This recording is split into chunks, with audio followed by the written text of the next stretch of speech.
I'm the best from the city. Lob to AD.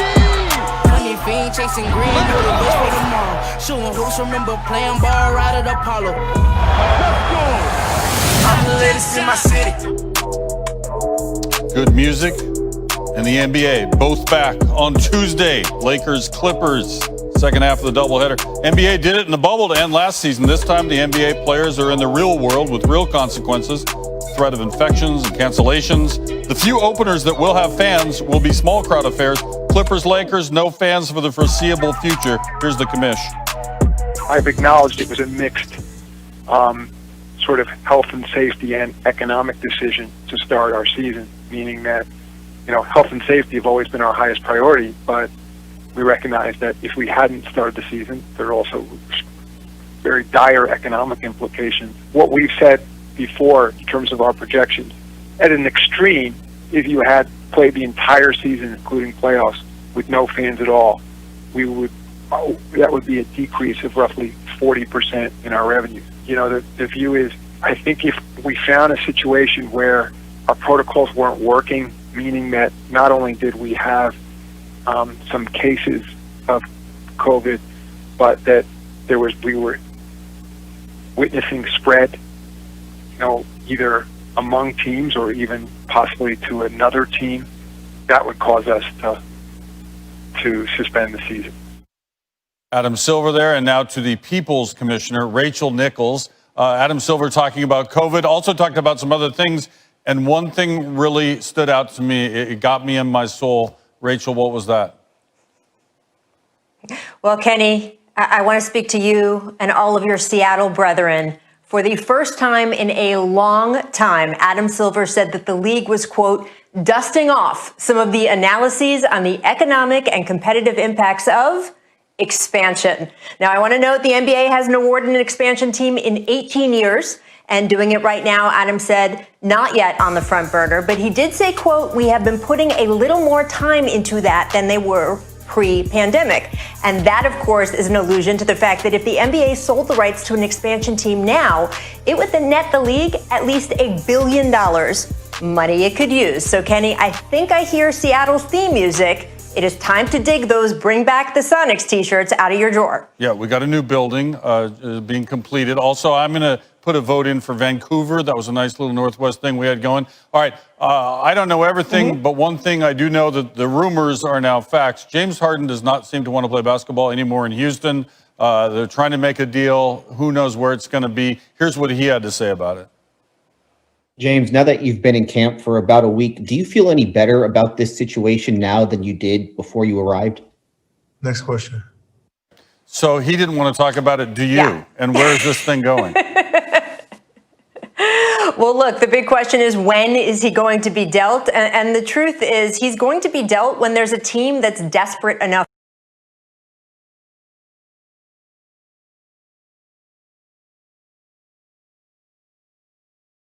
to have him. And right now, I don't see a team that's in that position. And I'm phrasing your podcast.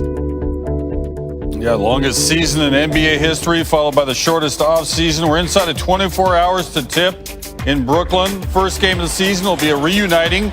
Former Sonic Kevin Durant, now with the Nets, up against his last team, the Warriors.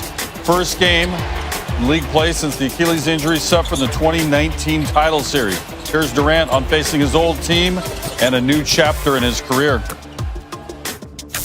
Playing against old teammates never really ratcheted me up. I feel like I always am on that level no matter who's on the floor. I feel like each game is important to me, and it's no more of importance because I'm playing against my old teammates. And I just feel like the game of basketball is going to have me on that level anyway, and it's going to be good to see some of my old teammates, good to play against them. I know how important those championships were to you with the Warriors, but in making the decision to come to the Nets, how critical was it just to have something that you can call your own, so to speak?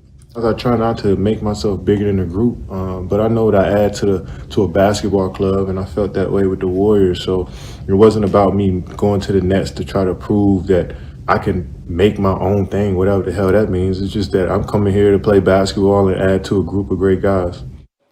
Well, the pairing of Durant and Curry in Golden State was one for the books. They were just the third duo to average more tthan 25 a game in 3 straight seasons each. As for Curry, coming back from injury himself, Maria Taylor caught up with number 30 ahead of a season filled with question marks. He's back! Number 30, Stephen Curry! With everything that you've been through, what will it mean for you to take the court, being able to play with your teammates again this season? I mean, it's been a whirlwind, starting last year with kind of high hopes of reinventing Warrior basketball. And then obviously I broke my hand and 4 months of rehab to come back and play 1 game, and then the season got postponed and we don't get invited to the bubble. Meanwhile there's a pandemic going on, and watching basketball from that perspective in the bubble, watching the playoffs was weird. But it gave me personally a newfound appreciation for the chase and putting the work in to hopefully get back to that level. You kind of come into a season where people are talking about you having to chase instead of being the ones that are being chased. What's it like to be in that position this year? We have that championship DNA, but we have new faces, so it's about kind of blending the leadership aspect of it, the expectation to be great personally on the floor and do what I'm capable of doing. You mentioned that when you found out about Clay's injury, it was a gut punch to you. How would you describe the emotions that followed after hearing that news? I mean, it was rough. We all know rehab's difficult and it's a long journey, and coming off an ACL like that, to not have to go through an Achilles, thankfully there's been examples around the league of guys that have done it. You see John Wall, you see KD, so expect the same for Clay, but it's tough. You want your brother out there right alongside you. Playing without him is a tremendous challenge, but it offers up an opportunity for other players on your team to kind of step up. I mean, our roster's pretty interesting. You look at Wiggins and Kelly Oubre, who've been focal points of other teams, but have an opportunity to kind of adapt to how we do things, and hopefully we can unlock another level for them to get to, because we're going to need, every bit of it throughout this season. Off the bench, Kim Bazemore, Brad Wanamaker, Damian Lee, Jordan Poole, young guys that have shown promise and are committed to making that jump. Who knows what it's going to look like, but I think we have the ability to surprise a lot of people this year. What do the Golden State Warriors have to prove? That we're different, that no matter what the experts may say or where they kind of rank us going into the season, we know what we're about. Well, we need to know how to do it a lot of different ways. That's the exciting part about what this season can bring. Let's check in with our friends at Caesars William Hill. Got the Warriors win total set at 37.5, which actually can't happen. That ranks 8th in the West. Our NBA insiders agree, projecting the Warriors to finish 500, 9th in the West. However, ESPN's BPI, less bullish, expecting them to finish 2nd from the bottom. ESPN's BPI, really tough on people. Warriors will be without Draymond Green for the opener, but James Wiseman is expected to make his NBA debut. And it feels like it was like a year ago, but it's only been 10 weeks since the Lakers won the franchise's 17th championship. Now the quest to repeat begins tomorrow. The defending champs open up their season against their LA rival, the Clippers, at Staples Center. And the Lakers have a roster just as stacked as they did last season. They've got Marc Gasol, Montrezl Harrell, Dennis Schroeder. Here's Frank Vogel on the upcoming season. I don't think we're as ready as we would like to be. I think like I said, we've been saying all along, we're not feeling sorry for ourselves in any way, but the short off season and the condensed preseason, has us in a place where we're probably going to be still figuring things out. The first month or so of the season, and we'll probably have some ugly nights along the way, some ugly moments, and that's to be expected, and that's okay because we got a good team. We have a good group of guys that are willing to come in and sacrifice to win a championship. And I'm not really worried about that big picture, but we're definitely not as ready as we normally would be to start a season, but that's okay.